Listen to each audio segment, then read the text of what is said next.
Today's daf we're going to learn is Moed Katan Daf Daled. This week's learning is sponsored by Debbie Pine and Mark Orenshine in loving memory of their fathers, Harry Pine, Noach Aaron Ben Yaakov, the Dvora's 20th Yahrzeit on Tu B'Shvat, and Herb Orenshine, Tzvi Ben Yehuda B'Mina Shloshim on the 19th of Tevet. Neither of our fathers had the benefit of a formal Jewish education, yet both of them were committed to providing that for us. They were proud of their families and our dedication to Torah, true Judaism. They would love our commitment to Daf Yomi and how we often learn the Daf together. They would be especially appreciative of Rabbanit Michelle, who has made the Daf accessible to those who didn't grow up learning Gemara through our intentionally inclusive style of teaching. We miss them every day. Yehi Zichram Baruch. Today's Daf is also sponsored by Rami Ram in honor of her sister, Joanna Ram's 70th birthday. Thank you for being my sister. May you go from strength to strength. And today's Daf is dedicated by Becky Goldstein in memory of her mother, Shoshana Rosa Bat Shmuel and Mindalea. My mother would be so proud and humbled to share this learning with all these special women and men worldwide. A self-made woman who attained her high school diploma at the tender age of 70, she would strive all her life to deepen and expand her Torah learning. And after she made Aliyah, she would encourage her children and grandchildren to share their store of knowledge with her. She thanked Hashem every day for the gift of being able to be here with us. And we had the zchut to learn with her and from her and make many precious memories together. Yehi Zichra Baruch. And I just want to finally add that we're very thankful for the resolution of the hostage crisis yesterday in Texas. So thankfully that was resolved just shortly before class. Okay, we are now going to get started on our daf. I recommend using the study guide today, even if your Hebrew isn't great, you can still kind of follow the back and forth. And what we're going to have to do in order to understand today's daf is go back a little into yesterday's daf. Okay, and I'm reminding everyone there's also pictures that can help. So there's a link to that you can find on the page of the daf. Okay, on our site. So what we started, just to go back and do a little bit of a perspective on our Masechet, what we're trying to figure out is we have Chol Moed. Chol Moed is a day that's both Chol and Moed. It's not exactly clear what kind of malacha is forbidden and from where it's forbidden. There's actually a debate, I didn't discuss this, but there's a debate whether it's forbidden by Torah law, that one can't do work on a Chol Moed, or whether it's only rabbinic in nature, which then that also affects things. If we're going to say it's rabbinic, it's easier to override. Going to say it's Torah, it's a little more difficult to override, but again, the question will be what goes into the Torah prohibition or not. So the first part of today's daf is going to be to finish what we started yesterday, which was this statement of Rav Dimi that really didn't make a lot of sense, or it just wasn't detailed enough, which said, Yachol Yilkel, I'm going back to Gimel Amud Bet at the top, and what I did was, since it was a Shabbos daf and I don't often have time to make a sheet, what I did was the first part of today's sheet goes back to Gimel Amud Bet. Okay, so it starts from there and goes through the flow of the daf there. So I'm going to quickly go through it. Okay, today's daf might be a little bit long because I want to review it so that we understand what we're up to. I'll try to review it outside because otherwise it'll take too long to go inside. But we had this statement of Rav Dimi that was very unclear. You might have thought you get lashes for the Tosefet, but the Talmudah exempted. So what's the Tosefet? What's the Talmudah? We don't know. So Rabbi Elazar brought the first answer, which we're not going to deal with today, which is you might have thought Harisha, okay, in the Shemitah year, because it would be learned out from it's like planting. Plowing is like planting. You might have gotten lashes. Comes the Talmud to teach you. No, you're not, because the Torah mentions Zri'ah, Zmira, B'tzira, Ktsira, and B'tzira. Just those four you get lashes for, nothing else, even though it's very similar to Zri'ah. That was all connected to the previous page. The next one is a whole new thing, which is Rabbi Yochanan's interpretation, and for that we need a long explanation. So we were in the middle of that explanation. Rabbi Yochanan said you might have thought there's Tosefet Shvi'it, these extra days that you have to work. Not only can you not work the land in the Shemitah year, but you can't work the land before and after. Okay, there's certain things, right? You can't do Harisha before, you can't do Ksira after, certain things, can't do before a planting or all sorts of things. You might have thought that you get lashes if you do. Came the Talmudah to teach that, no, there's no lashes. So now, where does this come from? We're only going to see the explanation of all this further into today's daf. And then the one other thing he said is, since it's learned out from Bacharisha Bakatzir Tishbot, you might have thought since it's learned from a Torah pasuk, which we saw at the end of yesterday's daf, was only Rabbi Akiva's opinion. We'll see Rabbi Yishmael, who doesn't think that that's what that verse means. So it's clear that Rabbi Yochanan is holding by Rabbi Akiva. And therefore, you might have thought there's lashes, but really there aren't. And we're going to have to see that in a bit. But in the meantime, we started explaining what is Tosefet. First, we brought this Machloka Beit Shammai Beit Hillel. The Tosefet is all the way from Pesach or all the way from Shavuot. Again, there were all different explanations exactly, but for different kinds of fields. Then we said that Rabban Gamliel came and permitted it. We said, how could he permit something that is a halacha l'Moshe miSinai, which we didn't really see yet, how we know it's halacha, right? We did see how it's halacha l'Moshe miSinai. We saw because they said in the name of Rabbi Nechunya Ish Birkat, Eser Nitiot Aravan Nisuch Hamayim halacha l'Moshe miSinai. Eser Nitiot is exactly our law, but it's really an exemption from our law. What it's saying is 10 saplings in a field that's 50 by 50 cubits, you can plow up until the Shemitah year, even though if it's not that, and what's implied is, if it's not that, it's forbidden. From there, we can infer that Tosefet is halacha l'Moshe miSinai, which we're going to have to deal with because didn't Rabbi Akiva say it's from a pasuk? We'll get there.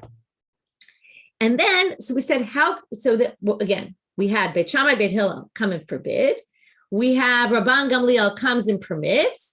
How can Rabban Gamliel come permit something that Beit Shammai Beit Hillel forbade? Oh, that's okay because they made it under stipulation. How could they make something under stipulation if it's halacha l'Moshe miSinai? To which we said, well, there were different stages.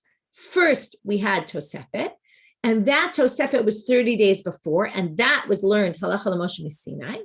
Then we had Beit Hillel, Beit Shammai that made it even earlier, but stipulated if someone comes along and wants to cancel that they can. Came Rabban Gamliel and he canceled it. Okay.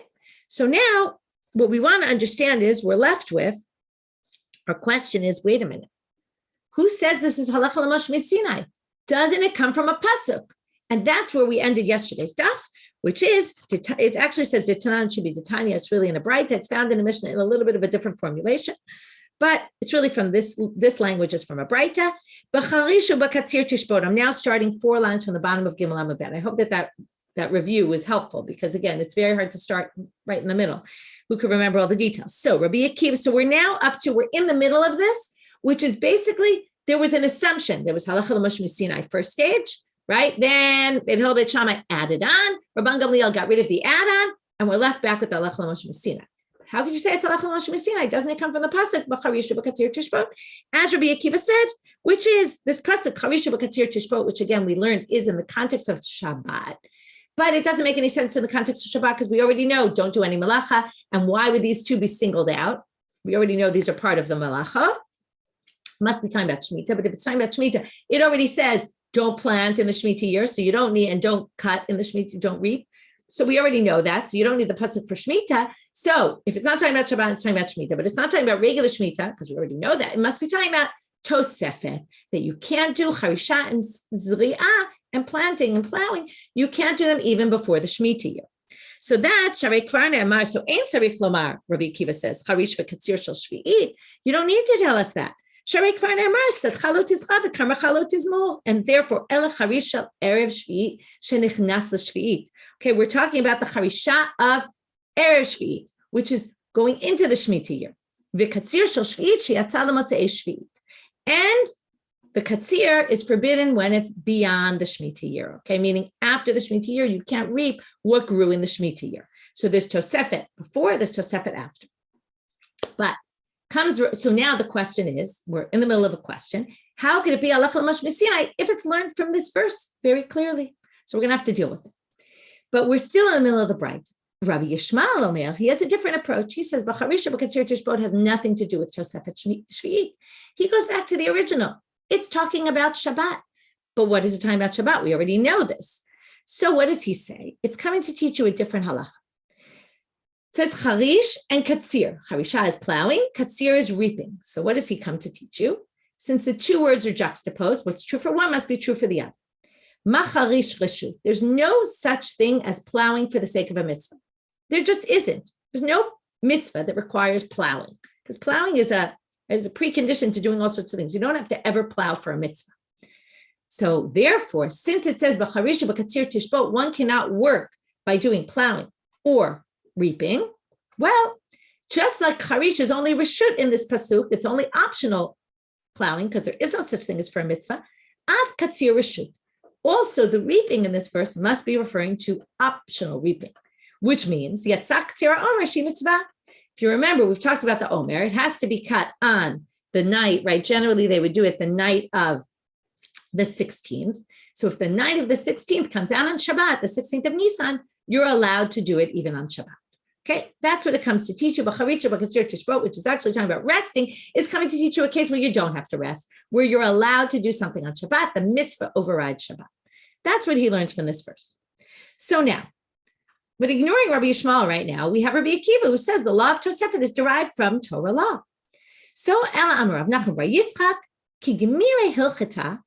Now, why did we think this was halacha l'moshe misinai? Because it said Esther Nitiot. This we're allowed to do these 10 saplings. We're allowed to plow a field like that, even up to the Shemitah year. There's no Tosefet, which meant halacha l'moshe misinai. There is a problem of Tosefet normally in an older tree.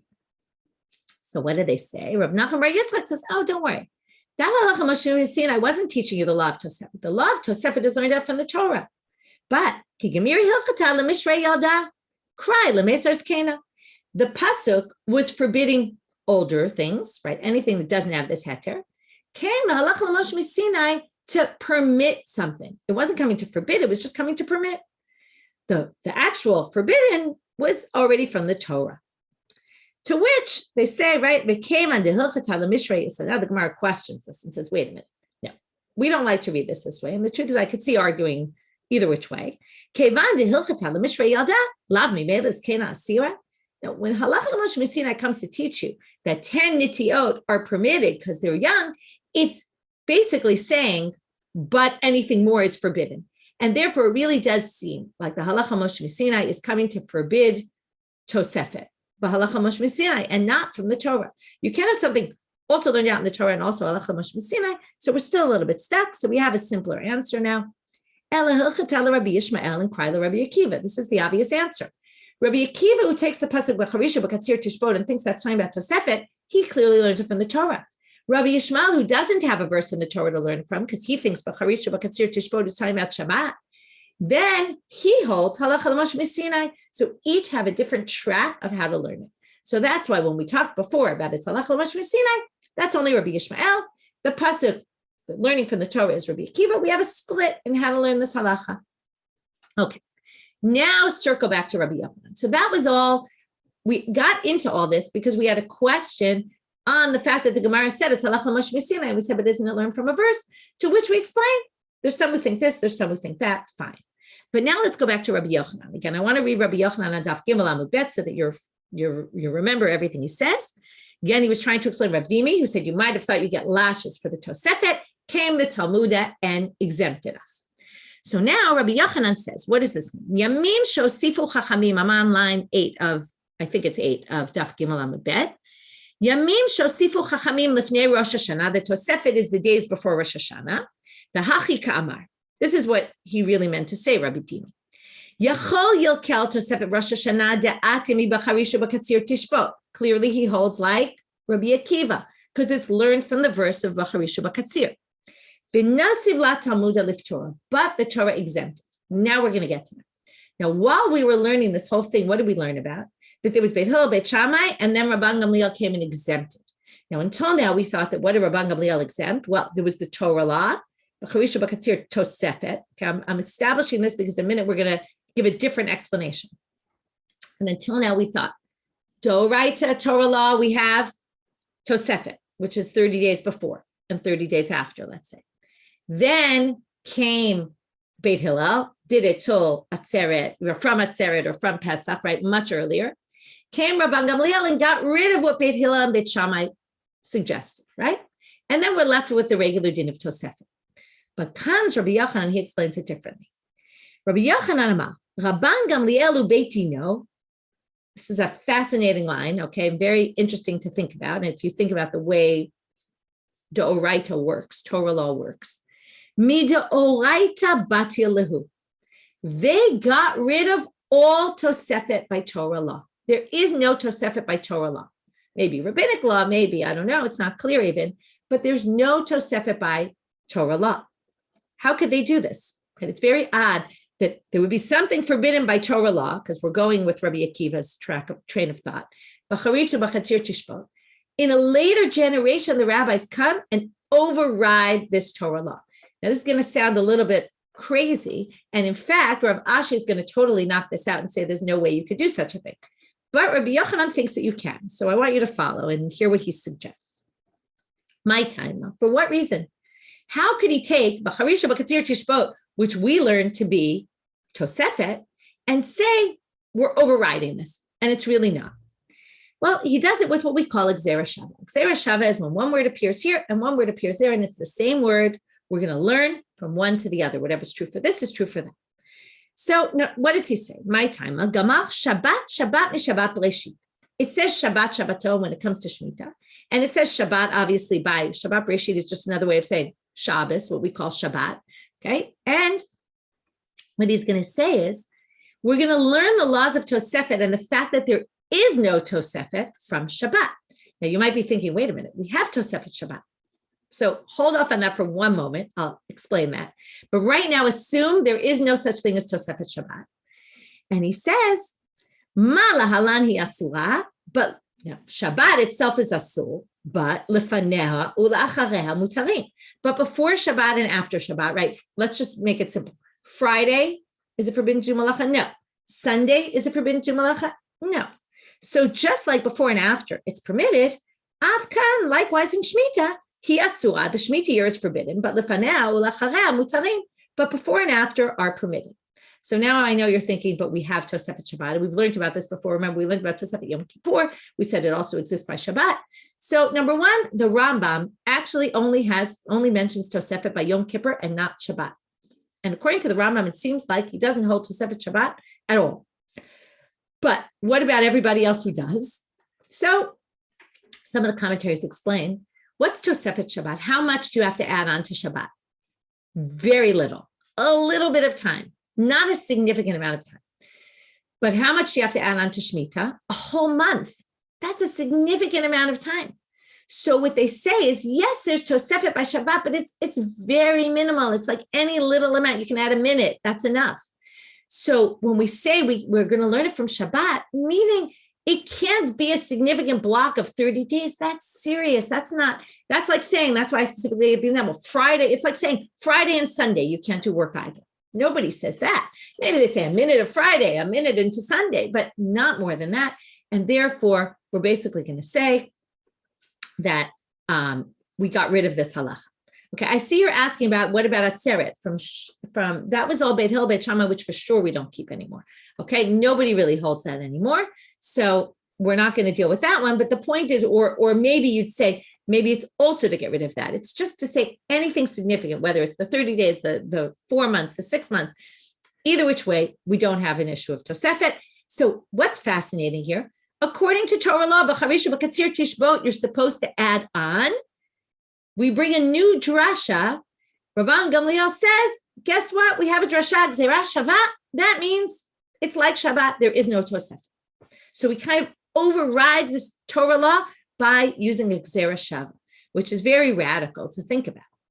So, in fact, not only do I think this is radical, but Rav Ashi thought this was radical. And Rav Ashi says, Matkefla Rav Ashi, Manda Amar Hilchata, Ati Gzera Shava, Akra Hilchata, Umanda Amar Kra, Ati Gzera Shava, Akra Kra.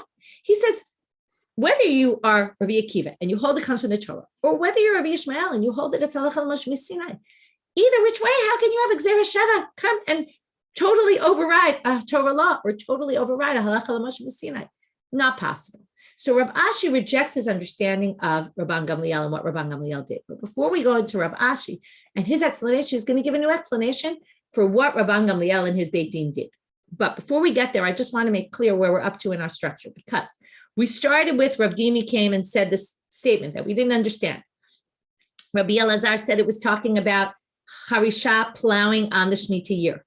Rabbi Yochanan said, and now we're done with this. That's why I wanted, before we move on to Rav Ashi, I want to explain it. Rav Ashi is not coming to address Rav Dimi at all. He's just coming to reject Rabbi Yochanan's understanding of Rav Dimi. So before we get to that, I just want to review what Rabbi Yochanan says now. Rabbi Yochanan says that you would have thought that you'll get lashes on Tosefet Shvi'it because, right, meaning because B'charisha B'katzir Tishbot, and you have to add on time. So if you start working the land a month before, or whatever time Tosefet is, you might have thought you get lashes because we learned it out. B'charisha b'kasir tishbot. Comes the Talmud Liftorah. That's this. That's Rabban Gamliel in his beiting, and they exempted because they said Rashava proves that it's not true. Okay, that's how he reads it. We're done with that now. We can close that. We have two answers. The second answer is clearly rejected by Rav Ashi, but we've at least explained now. We finished explaining what the Gemara said yesterday. As we'll explain further, it took an entire folio, an entire page of Gemara, right, of one Amud, entire section of the Gemara to explain that one line, okay, what it meant. So now we finished that. But comes Rav Ashi, and he says, Rav Ashi, we're now going to have three explanations of Rabban Gamliel. Okay, again, we're explaining two different things. One is what Rav Dimi said, and now what Rabban Gamliel did. According to our first explanation yesterday, Rabban Gamliel got rid of the Pesach and Atzeret, but we were still left with the 30 days. According to Rabbi Yochanan, Rabban Gamliel gets rid of the 30 days. He gets rid of everything. There is no Tosefet by Torah law. Comes Rav Ashi and he says, Rabban Gamliel ubeitino savre la ki Rabbi Yishmael, the Amar Hilchata Gemirale. Says Rabban Gamliel didn't think there was a Torah law on this topic. They thought it was all halacha l'moshe misinai. V'chi gemire hilchata bizman shebeit hamikdash kayam. He says, but when they learned the halacha, they said, what did Rabban Gamliel come and say? Yes, this is halacha l'moshe misinai. It was passed down at Sinai to Moshe. We have an old tradition about this. Yes, there is such a thing, but we're modifying it. We're going to say that that tradition was only said about when the temple was still standing.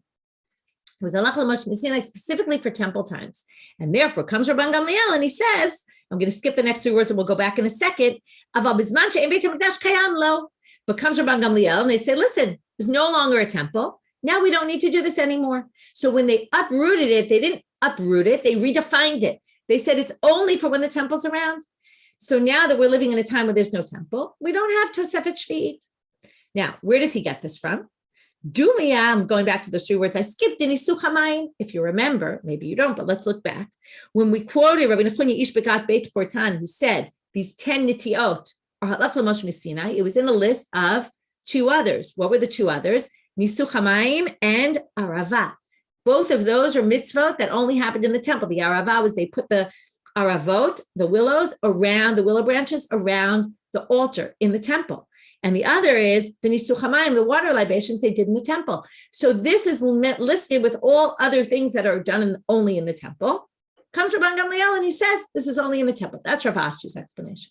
And then it's not anymore a halacha either. Okay, both of them, right? Both this and Rabbi Yochanan's interpretation ended up rejecting the halacha, but not because we brought a pasuk to override it like Rabbi Yochanan said. It's because the halacha l'moshe misinai from the beginning was only meant for the time of the temple. So he redefines what the halacha l'moshe misinai is, in which case he says it's not relevant anymore. Okay, now we finished that whole section and we're moving on. What we're going to do now is go through the upcoming, right, the next set of cases in the Mishnah. So we learned that you can take a spring, right? You can water it from a spring that's going because that's really not work. All you have to do is kind of channel it into your field, right? It's very easy. We talked about malacha. What kind of malacha do we permit on Chol HaMoed? As long as it's not too much work, right? We had two criteria.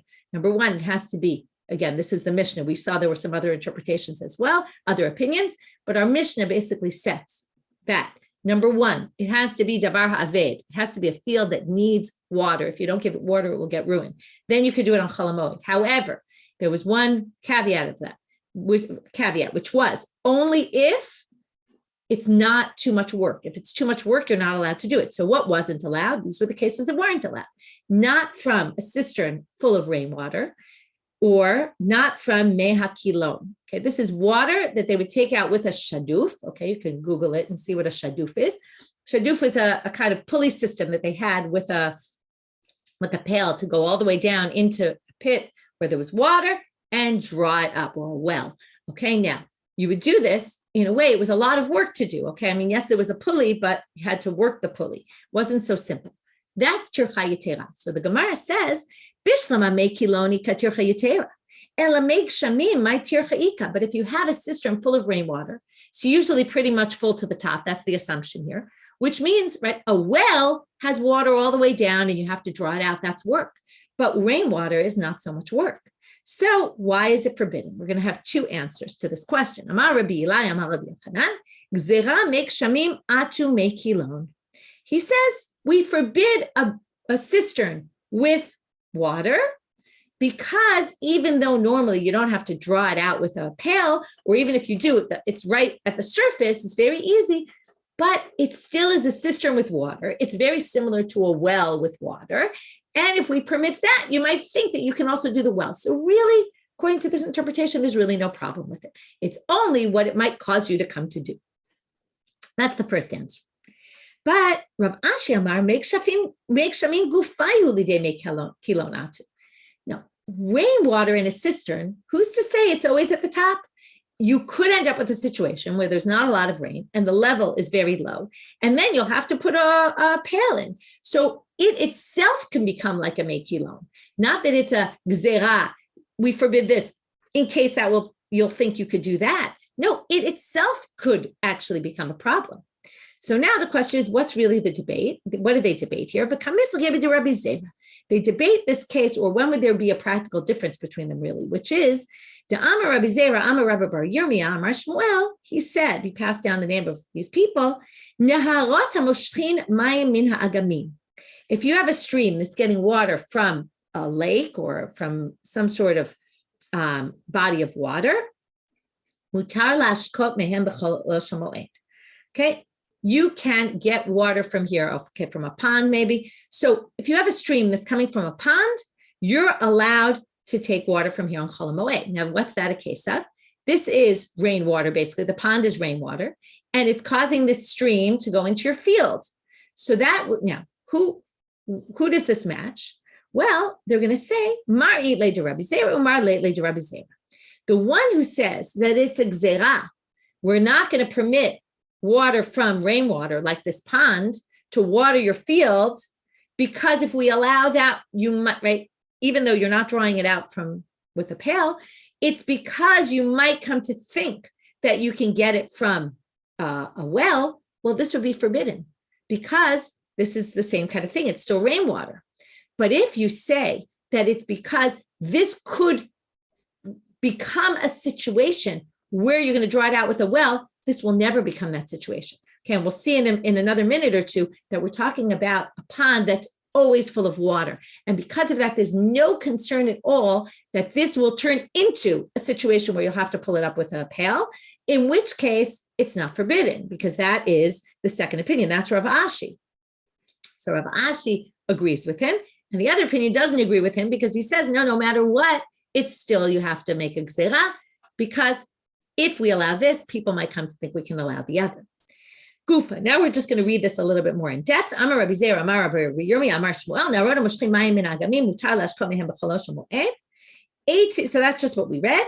Rabbi Yirmiyah, Rabbi Zera. Rabbi Yirmiyah comes and questions Rabbi Zera. Avalomi make shamim velomi me'akilon. Our Mishnah says not from rainwater. So how could you allow this pond, which is, yes, it's causing a stream to get into your field, but it's a pond, it's rainwater. How could you possibly allow this? To which he answers, Amarle, Yirmiyah Bari, Yirmiyah, my son. Okay, he's kind of trying to answer him in a nice way. He says, you don't understand the situation. Now, Rabbi Yirmiyah was from Israel. So Rabbi Zera says to him, Hane agamim de Babel kemaya de lo paste dami. Remember, rainwater in Israel is always at a shortage, right? But if you have in Babel, they always had tons of rainwater. He says the ponds there are always overflowing. There's no issue that will ever become a problem. So what rainwater, the cisterns with rainwater they were talking about in the Mishnah, is not the same as this. This basically, number one, it's always flowing into this stream that's basically going to come into your field, and it's always full. So there's no concern at all. So basically he says, right, since this is always full, which basically is what we already said before, it's just the Gemara hadn't said it yet. Since this is always full, this is an exception to the rule. Okay. The next section of the Gemara is basically going to bring brightot that talk about other ways of watering. Some are permitted, some are forbidden, and we'll often have Emoraim chime in and either limit or define or comment on the Braita. Okay, so remember what a Braita is. It's a source that's from the same time as the Mishnah, but didn't appear in the Mishnah. And in the time of the Gemara, they were constantly quoting them and bringing them. People memorize them by heart. So here goes. Tanu Rabbanit. Hapsikot v'habrechot. These are two different types of pools. Debate about what's the difference between them. I'm not going to get into the details, right? One even says one's circles, one's square, one's the different options of what they are. The point is they're different kinds of pools, kind of like the cistern, right, filled with rainwater. Shenitmal'u mayim me'erev Yom Tov. If it was full before Yantif, asur lashkot mehem b'cholosh hamoed. You can't use it to water your fields on Chol Hamoed. This is what we said in the Mishnah. Right? If it's meg shamim, you can't use it to water.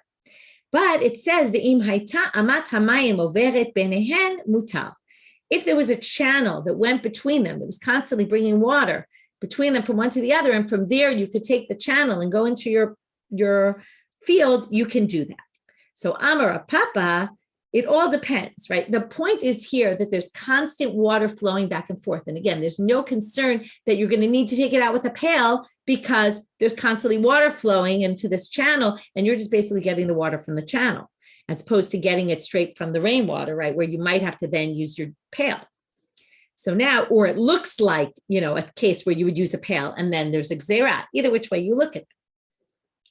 Now, Rav Papa comes and says, well, under one condition. As long as that amah fills the majority of your field, because if it doesn't fill the majority of your field, you might go and take it from a pail, right? Then there's a concern because it doesn't cover most of your field, doesn't water most of your field. And we don't want you to then, you'll think, oh, I watered it this way, well, I can go use a pail as well. But comes Rav Ashi and he says, I disagree with you, Rav Papa.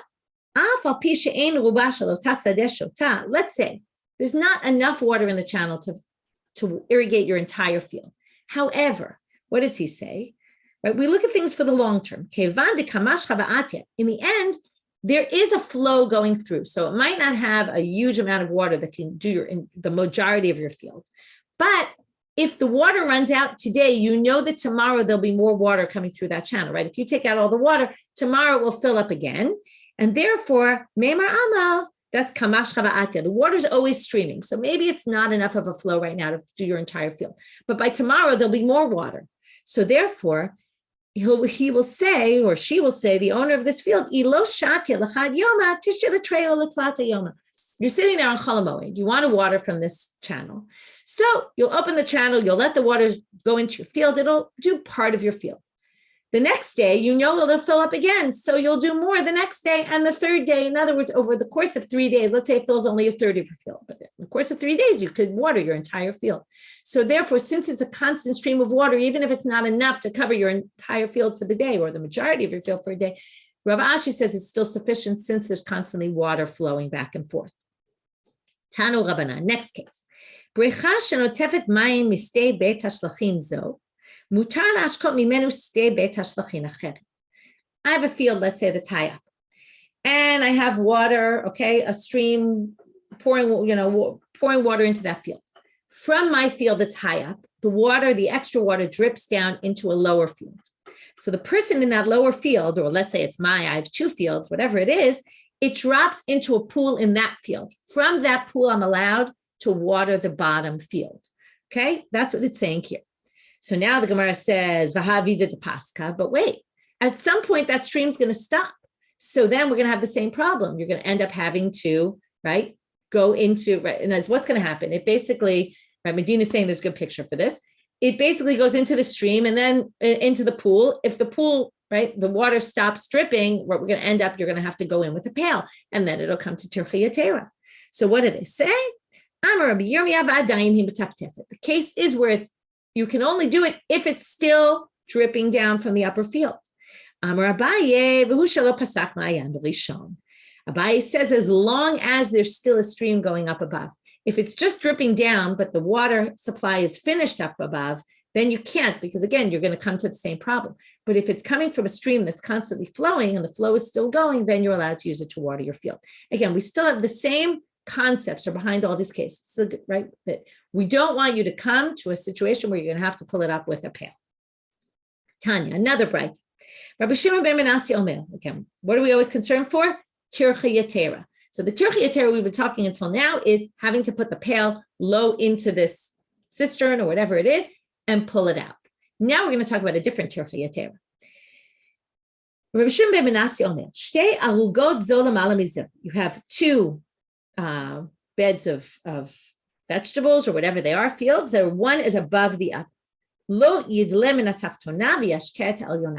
You can't take from the lower one and water the upper one because that means carrying water to a higher place. Even if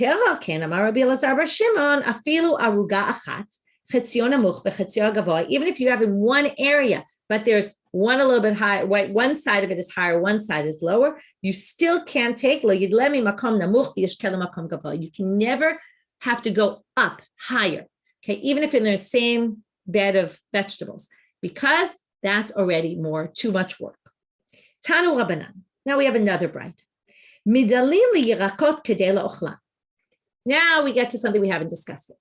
Yantif. We've learned before about yantif. What's always permitted on yantif? Ochal nefesh. Right? Anything you need for food purposes. Well, if it's permitted for food purposes to do malacha on a holiday like cooking, well, it's going to be permitted. Things that you can't do in the field on Chol Moed, you can do if they're for eating. So if you want to water your vegetables, now here we're not talking about washing your vegetables once they're cut. We're talking about they're still in the ground, but you want to water them so that when you pick them, they're better for eating. Okay. So it's for the purposes of eating. If you do it for the purposes of eating, midalin means you can take from a deli, from a pail. You can draw water up, which we keep saying is not allowed. You're allowed to do it if it's to water your food for eating it. The if it's to make them look nicer, you want to clean them off, asur. That's forbidden. So here comes the story. Ravina and Rabbi Tosfa. It seems like this is permitted as long as you're doing it for eating. Well, Ravina and Rabbi Tosfa were walking Kazla Orcha. They were walking on a path. They see someone taking water out of a well and watering their vegetables. We should put him in, we should excommunicate him. We're going to get to the whole thing about excommunicating for people who do these things. Let's just leave it for right now. He should be excommunicated for doing that. Amarle. So Rabbanit says to him, what are you talking about? This is permitted. So Amarle, misavar my medalim maya. Wait a minute. You must have interpreted that braita. It's not, you can, what does midalim mean? We thought it meant from the word deli, to draw it from a pail. A deli is a pail. My midalin, shalufe. Midalin means something else entirely. Midalin means, okay, the word lidalel is to thin out. If you have a lot of things growing in your field and they're growing too close to each other, we do what's called midalin. We take out some of them so that everything can grow better, because when they're so crowded, things don't grow well. And here we're going to see a Mishnah that talks about this. We're in a totally different context now, nothing having to do with Shemitah or Chol Moed or anything like that. But we're talking about the laws of Pe'ah. Pe'ah means you have to leave the corner of your field for the poor people. Now, let's say in the Mishnah in Pe'ah, it says, Hamedel Bagfani. If I go into my field and in my vineyard and I start taking out, right, they're too close together, I start midali, medal. Okay, it's the same word. I'm taking out things. I'm pulling them out of the ground. Kashem shumedel b'shelo, just like I'm doing it for my own. I can go to the corner of my field, which is also for poor people, which is designated for poor people to collect. I can do the same thing. That's Rabbi Meir. That's Rabbi Yehuda. Divrei Rabbi Yehuda. Rabbi Meir omer b'shelo rashay ve'eno rashay b'shelanim. I want to make my stuff grow better, so I can take out some of the things so that they grow better. But poor people, maybe they want more that's less quality but more quantity. So maybe they won't want that. I don't have the rights, according to Rabbi Meir, to go into the part that belongs to the poor people to do this. The halachas here are not important. What's important, at least for our purposes of the Gemara, what's important is midali means not to pour water on vegetables. It means to uproot things. That's what it's talking about, to uproot so they grow better. So Amarle, Ravina says, you're totally off base, Rabbi Tosfa. He says, it says in the Braita, V'atanya, midalim mayim liyarakot kedei lochlan. It says midalim, water. You don't thin out water. No, you're talking about thinning out what's growing. But that's not what it says in this Braita. Look at the words. To which Rabbi says, is one of my favorite lines in the Gemara, Amarle, Itanya, Tanya. If you quoted me a Braita that says it, well, I guess you're right. In other words, Rabbi was very convinced of his of his interpretation. However, when confronted with a Braita that seemed to prove him wrong, he said, I guess I have no choice but to agree that you're right. And he gives in and says, he kind of gives in a little, he's not so happy about it. He says, I guess if you have a Braita, you have a Braita, and you must be right. But I really was convinced that my answer was right. Okay, next. You can't make these circular ditches. You can't dig them around the vines in order for water to collect there. You can't do that on Chol Moed. So we already know what this means, but the Gemara is going to ask, what does it mean? Ma yugiyot? What do we mean by yugiyot? Amarav Yehuda banke, which basically means circular ditches. Tanya namihachi, a bright to support this reading. Elohen yugiyot b'didin shebikare zeitim shebikare gfanim. Okay, these are circular ditches that are underneath by the roots of the olive trees and the vineyards. Ini, is this really true? Wait a minute. The Harav Yehuda Shara Lebnei Bar Tzitai, he allowed the sons of Bar Tzitai, he allowed them to do this on Chol Moed. How is that? So, right, we have a contradiction between the Mishnah says you can't, and we just interpreted what this means. And now we say, but Rav Yehuda allowed this. So how could you say that's what it is if Rav Yehuda allowed it? Well, lo kashya, habachadite, habatike. New ones are harder to dig. That's not allowed on Chol Moed. What Rav Yehuda permitted were old ones. They were already dug. You just have to redig them. I'll already just preface this by saying, as often happens when it says this in this case, that in that case, some people actually have the flipped interpretation and say it's the opposite and have the logic to go with that. I'm not going to explain that right now. Rabbi Elazar ben Azariah Omer Eino Sina Ta'ama. Okay, if you remember in the Mishnah, he says you can't though start digging a channel on Yantif or on the Shemitah year. You can't dig a channel. Okay, we talked about you can fix, you can do other things, but you can't dig a channel from the get-go. So Bishlama Moed Mishum de Katan. I understand you can't start digging a Chol Moed. That's to dig a channel. That's already a lot of work. But the issue of Tircha Yatera doesn't come up in Shnat Shemitah, right? The issue of Shemitah is working the land. So Ela Shvi'it my time. What's the issue? Shemitah, you're digging a ditch. You're not planting, plowing. You're not doing anything that's forbidden. It's not working the land. It's just digging a ditch. So what do they answer? Pliga Rabbi Zera for Rabbi Abba Bar Mama. They have a machloket. We don't know who says what. You look like you're hoeing. Looks like you're digging because you're digging not for planting, but you are digging. So it looks like a problem, right? It's what we call marit ayin. Okay, imagine you're digging a ditch and you're making a sandcastle, right? What happens when you dig? You stick all the sand you dug up on the side. What you've now done is you've basically prepared that for planting because you've softened it. So, right, not sand, obviously, but if you're digging it in the ground, you're basically softening that for planting. So you are doing something that's forbidden in the Shemitah year. My benayu, what would be the relevance to halacha between them, the difference? If as soon as, imagine there's a spring and you're digging this ditch here for a channel for the water to come through, and as soon as you dig it, the water starts streaming through. Well, nobody's going to look at you and think that you just dug that to plant your seeds, because you wouldn't plant seeds if the water's streaming through. So therefore it would be okay. But if you're saying that you're making the sides ready for, right, the ground ready for planting, you still have the stuff on the sides, which is now ready for planting. So there's still a problem. That it looks like you're hoeing leika, there's no problem. But now the Gemara asks, we had a sugya like this in Sukkah, if you remember, the one with the animal, that we're worried he'll run away, or worried, right, if you use your animal as a wall for a sukkah. So we had the same kind of arguing, which is, but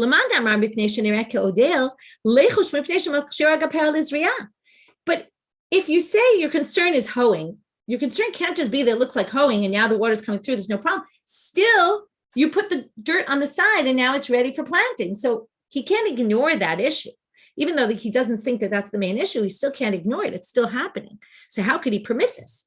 Therefore, they say, we're going to give you a different case. It must mean that you dug it and scattered it all around, in which case you didn't have a big pile of this dirt. You scattered it all around. Now it's not really ready for planting at all. In this case, there's no issue. But if you're concerned you're going to hoe, that looks like hoeing. So it's going to be a problem. That's the difference between them. But now the Gemara is going to do the question the opposite way, which is, which there's no issue of that here, but you still look like you're hoeing. Why isn't he concerned for that issue? So what do they say? When you hoe, you generally put the pile next to you. You don't scatter it. So because he did this in a very strange manner, therefore it doesn't look like you're doing it for that reason. Now we're going to move on, but we're still within the same topic. His version of the Mishnah of Rabbi Elazar. Right now we have Rabbi Elazar ben Azariah who said you can't do this, but you can't create a channel, but we didn't know why we gave two apostle explanations. Maimar said that it says it explicitly in his version of the Mishnah what his reason was. That Matnela mipnei shenir'eh ke'odel v'kashiled Rabbi Elazar ben Azariah ad Rabbi Elazar ben Azariah. And he brought a contradiction to something Rabbi Elazar ben Azariah says somewhere else. So we now have the Rabbi Elazar ben Azariah and his version of the Mishnah and Maimar's said it's because it looks like you're hoeing. And that contradicts something he says elsewhere. Anything that looks like hoeing is going to be forbidden in the Shemitah year. Urimini contradicts the following source. We're going to have three opinions. The last one's going to be the irrelevant one. If you have fertilizer, you can't fertilize your crops on the Shemitah year. But if you have a pile and you want to store it in your field, you can make a big pile and store it there because it's clear you're storing it and not using it as fertilizer. Rabbi Meir Osel, he says no. Only ad she'amik shlosha tvachim. You have to dig a ditch 3 tvachim deep and stick it in the ground, or raise it above the ground 3 tvachim. It sounds like sukkah with the 3 tvachim. Or eruvin or all that. If you have fertilizer there already, then you can add to it because it doesn't look like you're fertilizing because everyone knows it was already fertilized and therefore you're just adding it because you want to pile it up and store it. He adds a third, you could put it on a rock. But basically he says that what? You have to dig deep and stick it in the ground is one of the options. That means you can dig on the Shemitah year. How could he possibly allow you to dig in the Shemitah year? So to which we have two simple answers. It meant you already dug your ditch before the Shemitah year, and now you stick it under the ground where you dug it already. So no, you can't dig.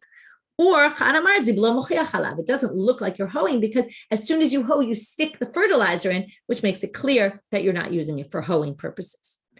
Okay, next section. You can fix a channel that got filled up with dirt. So, what kind of case? Let's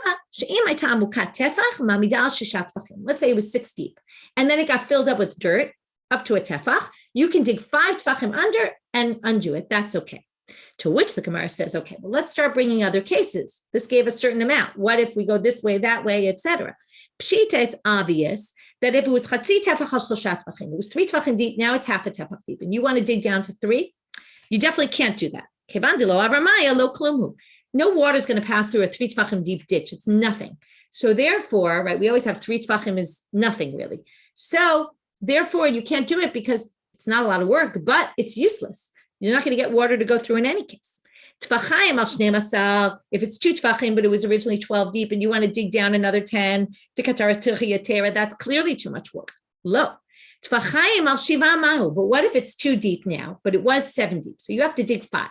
Now, what did we say before? From 1 to 6 you can. Can you do from 2 to 7? Do we say, you're still digging 5 either which way? But you have to lean over more because it's deeper. So maybe not. And the Gemara answers with Teku, we don't know the answer. Last thing for today. 3 cases of things they permitted. Abai shar levnei bar hamda l'shachufe nahara. He allowed them to clean out the nahar. Okay, here Rashi says it's to take big trees that had their twigs in the river to cut them back. Okay, this was permitted on Chol Moed. Rabbi Yomi ashar lebnei sakuta lemichra nahara tamima. They had it was stopped up. The water was coming through a channel and it was stopped up. They let them undo the stima where it was stopped up. Amar and one more. Rav Ashi shar lebnei mata machasi lachduche nahar bornitz. He allowed them to get rid of all this dirt that was in the middle of the stream. Amal kevan deshatu minei rabim kerabim damei utnan osim kol tzarchei rabim. The Mishnah said you could do anything for the purposes of the multitudes. And these cases, people needed water. So therefore, all these things were permitted to do, even though they really are tircha yetera, they're too much work. But for the purposes of the tzibur, we allow it. With that, we'll finish our long daf. We did have to go a little longer because we reviewed, but hopefully it's clear to everybody and have a Shavua Tov.